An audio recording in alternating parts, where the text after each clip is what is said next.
Manifestazione ieri pomeriggio ad Agrigento in occasione del 58° anniversario della frana del 66.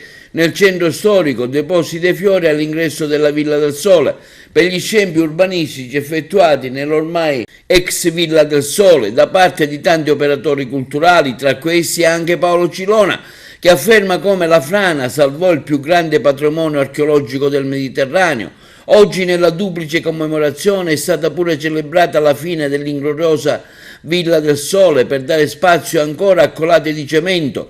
Sull'ingresso dell'ex villa è stato affisso un manifesto a lutto e deposto tanti fiori e richiamati per nome i consiglieri comunali che hanno votato il sì all'approvazione alla variante urbanistica del PRG. Perché Agrigento deve ringraziare la frana se ha salvato il suo patrimonio archeologico e monumentale e ha messo fine ad una serie di violenze sul territorio. Purtroppo oggi ci accorgiamo che sono ritornate sulla scena coloro i quali vogliono distruggere il territorio della nostra città. Siamo pochi, ma siamo qui pronti a fare la nostra battaglia, perché questa è l'unica opposizione, perché in questo atto deliberativo, nell'atto del ringraziamento dell'assessore Vaccaro, dice in consiglio non c'è opposizione, siamo tutti uguali, e ringraziava per lo scempio che sarà fatto dopo. Quindi cari amici, siamo qui per ricordare la frana e per purtroppo partecipare con commozione alla morte della Villa del Sole.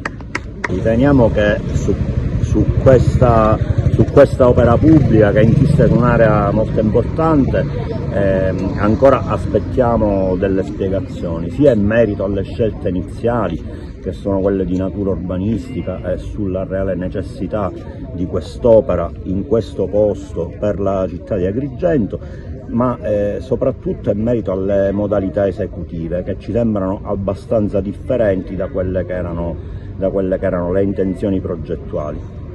Io ricordo che noi circa 12 anni fa, noi come Agrigento Punta a Capo, ma insieme ad altre associazioni, movimenti civici, cittadini liberi, che oggi hanno cambiato mestiere, qualcuno è diventato consigliere comunale, qualcun altro si è sistemato altrove. Ricordo che abbiamo combattuto insieme a gente anziana, c'era il professor Agnello, ricordo, il dottor Allotta. Abbiamo lottato per impedire che si realizzasse una tensostruttura alta 12 metri che avrebbe impedito la vista della Villa del Sole.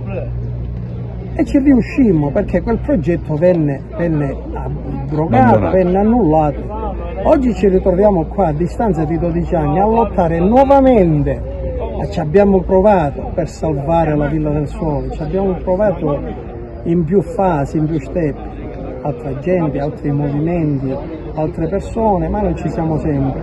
Abbiamo provato ad impedirlo questo scempio, questa, chiamiamola, ruberia del bene pubblico per cambiare destinazione d'uso alla Villa del Sole, che oggi chiamiamo ex Villa del Sole. Aspettiamo ancora i chiarimenti che annunciò il primo cittadino quando disse che avrebbe fatto una nota stampa o qualcosa del genere per chiarire tutto quello che girava intorno a questo progetto nefasto.